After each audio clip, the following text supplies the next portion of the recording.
Pakistan consulate Jeddah کے شعبہ welfare کو یہ سوال بھیجا گیا، جس کے جواب میں کہا گیا کہ اگر کسی کا حروب لگا ہوا ہے، وہ شخص کفیل سے رجوع کرے تو کفیل 20 دن کے اندر بغیر کسی جرمانے کے اس کا حروب ہٹا سکتا ہے۔ اگر 20 دن سے زیادہ عرصہ گزر جائے تو پھر کفیل ختم نہیں کر سکتا۔ مکتب العمل میں حروب کیسز کی متعلقہ کمیٹی میں ثبوت پیش کرنا ہوتے ہیں کہ کفیل نے غلط حروب لگایا ہے۔ یاد رہے کہ سعودی عرب میں وزارت محنت کفیل سے فرار ہونے والے کارکن کے لیے قانونی اصطلاح حروب استعمال کرتی ہے۔ حروب کے لفظی معنی فرار کے ہیں۔ راشد خان پوچھتے ہیں کہ میرے کفیل نے حروب لگایا تھا، میرا پیشہ حداد کا تھا، اب مجھے پاکستان آئے ہوئے 4 سال سے زیادہ کا عرصہ ہو گیا، کیا میں ڈرائیور کے ویزے پر آ سکتا ہوں یا مجھے اپنی معلومات کے لیے کسی ادارے جانا پڑے گا؟ جواب ضرور دیجیے گا۔ جو شخص حروب کے بعد ترحیل کے ذریعے پاکستان یا انڈیا سفر کرتا ہے وہ 5 سال تک سعودی عرب واپس نہیں آ سکتا۔ آپ 5 سال تک انتظار کریں، پھر نئے ویزے کے لیے درخواست دیں۔ زہیب خان پوچھتے ہیں کہ میں سعودی عرب سے 2 ماہ کی چھٹی پر ستمبر 2017 میں پاکستان آیا تھا، پھر واپس نہیں گیا۔ ستمبر 2020 میں میرے 3 سال پورے ہو جائیں گے، کیا میں نئے ویزے پر آ سکتا ہوں؟ جو شخص سعودی عرب سے چھٹی پر جاتا ہے اور واپس نہیں آتا، وہ 3 سال کے لیے سعودی عرب واپس نہیں آ سکتا۔ آپ کے جب 3 سال مکمل ہو جائیں تو نئے ویزے کے لیے درخواست دے سکتے ہیں۔ گلریز خان پوچھتے ہیں کہ میں 1 مارچ کو سعودی عرب نئے ویزے پر آیا تھا، میرا اقامہ کرونا کی وجہ سے نہیں بنا، اگر کفیل چاہے تو فائنل ایگزٹ لگا سکتا ہے کیا؟ کفیل ہر حالت میں خروج نہائی یا فائنل ایگزٹ لگا سکتا ہے۔ خروج نہائی لگانا کفیل کی ہی دسترس میں ہوتا ہے، کفیل کے علاوہ کوئی اور خروج نہیں لگا سکتا۔ البتہ کفیل کو مکتب العمل سے اور جوازات سے رابطہ کرنا ہوگا کہ آیا وہ بغیر جرمانے کے خروج لگا سکتا ہے یا سرکاری فیس جمع کر کے لگانا ہے۔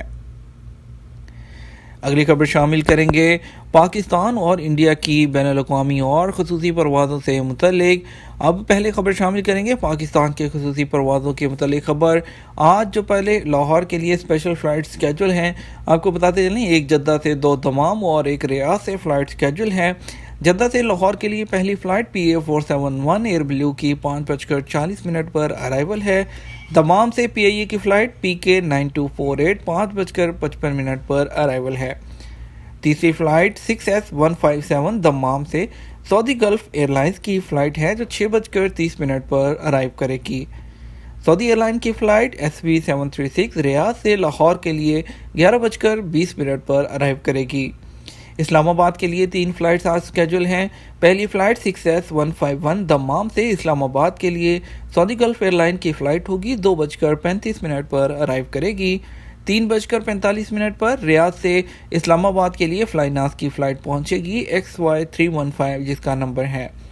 ایئر بلو کی ایک آج فلائٹ اور اسکیجول ہے ریاض سے اسلام آباد کے لیے PA 2745 جس کا نمبر ہے، 8:45 پر یہ فلائٹ پہنچے گی۔ کراچی کے لیے بھی 3 فلائٹ سکیجول ہیں۔ ایک مدینہ سے کراچی کے لیے فلائٹ سکیجول ہے PK 9744، یہ پاکستان انٹرنیشنل ایئر لائن کی فلائٹ ہے، 6:55 پر صبح کے وقت یہ پہنچے گی۔ اور اس کے بعد PK 9732 PIA کی فلائٹ جدہ سے کراچی کے لیے 7:25 پر پہنچے گی۔ کراچی کے لیے آخری فلائٹ جدہ سے ایئر بلو کی ہوگی PA 171، 3:05 پر دوپہر کے وقت پہنچے گی۔ آگے بات کرتے ہیں ملتان کی۔ ملتان کے لیے ایک فلائٹ سکیجول ہے جدہ سے ملتان ایئر بلو کی فلائٹ ہے PA 871 جس کا نمبر ہے، 11:25 پر ارائیو کرے گی۔ اور اس کے بعد 3 فلائٹ سکیجول ہے پشاور کے لیے ریاض سے 2 اور 1 جدہ سے۔ پہلی فلائٹ PA 6755 ایئر بلو کی 8:45 پر ریاض سے پشاور پہنچے گی۔ دوسری فلائٹ PIA کی PK 9728 ریاض سے پشاور پہنچے گی 1:45 پر دوپہر کے وقت۔ آخری فلائٹ جدہ سے پشاور جو سکیجول ہے ایئر بلو کی PA 671، 4:20 پر اس کا ارائیول ہوگا۔ انڈیا کی فلائٹ کے حوالے سے بات کرتے ہیں۔ انڈیا کی خصوصی پرواز تو کوئی بھی اسکیجول نہیں ہے، لیکن ایک اچھی خبر ہے انڈیا کے لیے کہ جیسے انڈیا نے وندے بھارت مشن فیز 5 میں جو ہے ایئر انڈیا کے علاوہ اسپائس جیٹ، انڈیگو اور جو ہے اس کو دوسری ایئر انڈیا کو جو ہے اس میں الاؤ کیا تھا، اس کے ساتھ ساتھ اب ایک اور جو ہے فلائٹ، ایک اور ایئر لائن اس کے ساتھ جڑنے جا رہی ہے۔ جی ہاں، ہم بات کر رہے ہیں اب جو ہے وستارا جو جیٹ ہے انڈیا کی، وستارا ایئر لائن اب جو ہے وہ سفر جو ہے شروع کرے گی اب دوبارہ بھارت سے برطانیہ، جرمنی، فرانس اور اس کے علاوہ دوسرے تمام ممالک میں وندے بھارت مشن کا حصہ بنے گی تو جلد ہی آپ جو ہے وستارا ایئر لائن کی ٹکٹ بھی خرید سکیں گے انڈیا جانے کے لیے۔ ایئر لائن کے ساتھ ساتھ یہ اچھی بات ہے کہ ایئر انڈیا کا منوپلی جو ہے وہ ختم ہوگی، ٹکٹوں کے ریٹ نیچے آئیں گے کیونکہ انڈیا ابھی اپنی بین الاقوامی پروازیں کھولنے کا ارادہ نہیں رکھتا، اور تو اس سلسلے میں جو ہے انڈیا ایئر ببلز کے تھرو جو ہے صرف وندے بھارت مشن کو ہی ابھی چلانے کا ارادہ رکھ رہا ہے، اور ابھی جلدی نظر نہیں آ رہا کہ انڈیا نارمل اپنی فلائٹس کو اوپن کرے گا۔ اگلی خبر ہم شامل کرتے ہیں سعودی عرب میں پیر 17 اگست کو کرونا کے 1372 نئے کیسز سامنے آئے ہیں۔ اس طرح متاثرین کی مجموعی تعداد 2,99,914 تک پہنچ گئی۔ سبق نیوز نے وزارت صحت کی جانب سے جاری اعداد و شمار کے حوالے سے بتایا کہ گزشتہ 24 گھنٹوں کے دوران 28 افراد ہلاک ہوئے۔ اس طرح مجموعی ہلاکتوں کی تعداد 3,436 ہو گئی ہے۔ پیر کو صحت یاب ہونے والے افراد کی تعداد 1,432 رہی۔ اب تک 2,68,385 افراد صحت یاب ہو چکے ہیں۔ طلباء کو گھروں میں کتب کی فراہمی۔ سعودی عرب میں کرونا وائرس سے بچاؤ کے لیے نئے تعلیمی سال کے ابتدائی 7 ہفتے آن لائن تعلیم کا سلسلہ شروع کرنے کے حتمی فیصلے کے بعد الافلاج کمشنری میں اساتذہ کی جانب سے طلباء کو ان کے گھروں میں کتب پہنچانے کا سلسلہ شروع کر دیا گیا۔ ویب نیوز اخبار 24 کے مطابق وزارت تعلیم کی جانب سے آن لائن تدریس کے فیصلے کے بعد مملکت کے تمام ریجنل ایجوکیشن آفیسز میں پہلے سے پہنچائی جانے والی کتب کو طلباء تک پہنچانے کے لیے افلاج کمشنری میں اساتذہ نے مملکت کی سطح پر سبقت لیتے ہوئے کتابیں طلباء کو ان کے گھروں میں پہنچانے کا خصوصی انتظام کیا۔ وزارت تعلیم کا ایک اور اہم اعلان کہ اسکولوں کی فیس سے کوئی تعلق نہیں، یہ ان کا انڈیویجول مسئلہ ہے، یہ کہنا ہے سعودی سیکرٹری تعلیم ڈاکٹر محمد المقبل کا۔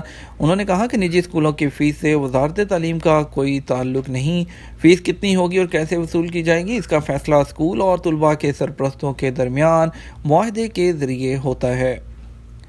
اگلی خبر شامل کریں گے بارودی سرنگ یمن سے بہہ کر جازان پہنچ گئی۔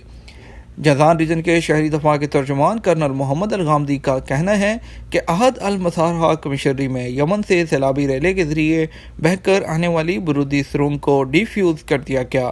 ویب نیوز سبق نے ریجنل ترجمان شہری دفاع کے حوالے سے کہا کہ بارودی سرنگ سے کسی قسم کا جانی نقصان نہیں ہوا۔ علاقے کے لوگوں نے اطلاع دی تھی کہ پانی میں غیر معمولی چیز دیکھی گئی ہے جو دھماکہ خیز مواد بارودی سرنگ جیسی لگتی ہے۔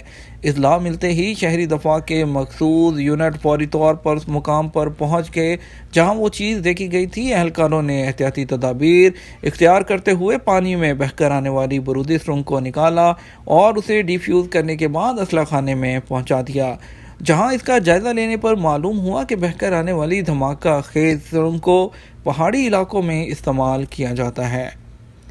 یہ تھا ہمارا آج کا تازہ ترین نیوز بلیٹن۔ مزید خبروں کے لیے آپ شام 6 بجے کا نیوز بلیٹن دیکھ سکتے ہیں۔ اس کے ساتھ ہم آپ سے اجازت چاہیں گے، ویڈیو کو زیادہ سے زیادہ لائک اور شیئر کیجیے گا۔